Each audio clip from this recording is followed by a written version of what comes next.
এক হতভাগা মা।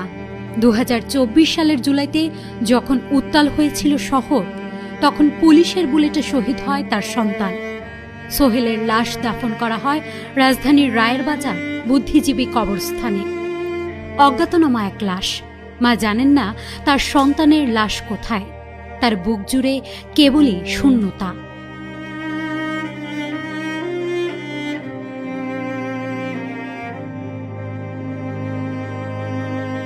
কিন্তু সন্তানের শেষ স্মৃতির খোঁজে তিনি আসতেন রায়ের বাজার। স্বপ্নে দেখতেন একটি গাছের নিচে তার সন্তানের কবর। আসলে একটি কবর ছিল সেখানে। ওই কবরের পাশে দাঁড়িয়ে কাঁদতেন তিনি। তার কাছে ছিল না কোনো প্রমাণ, ছিল না কোনো ফরেনসিক রিপোর্ট, শুধু ছিল বিশ্বাস।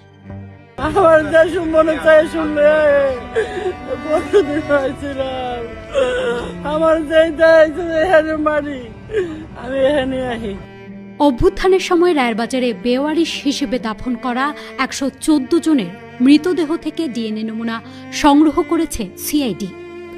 বুধবার এ সংক্রান্ত প্রতিবেদন রাষ্ট্রীয় অতিথি ভবন যমুনায় প্রধান উপদেষ্টার কাছে হস্তান্তর করা হয়। এর মধ্যে পরিবারের দেয়া ডিএনএ নমুনায় শনাক্ত হয় সোহেলের কবরটিও। আর কি অদ্ভুত, যে কবরটির পাশে বসে কাঁদতেন সেই মা, সেটিই ছিল তার সন্তানেরই। মায়ের দেয়া বর্ণনা হুবহু মিলে যায় সিআইডির ফরেনসিক তথ্যের সঙ্গে। সিআইডি প্রধান অতিরিক্ত আইজিপি মোহাম্মদ সিবগাতুল্লাহ প্রধান উপদেষ্টাকে জানান, একজন শহীদের মা নিয়মিত সিআইডির কাছে আসতেন। তিনি রায়ের বাজার গিয়ে একটি গাছের নিচে থাকা কবরের পাশে দাঁড়িয়ে থাকতেন। খুবই আশ্চর্যজনকভাবে ওই গাছের নিচেই পাওয়া গেছে তার সন্তানের লাশ।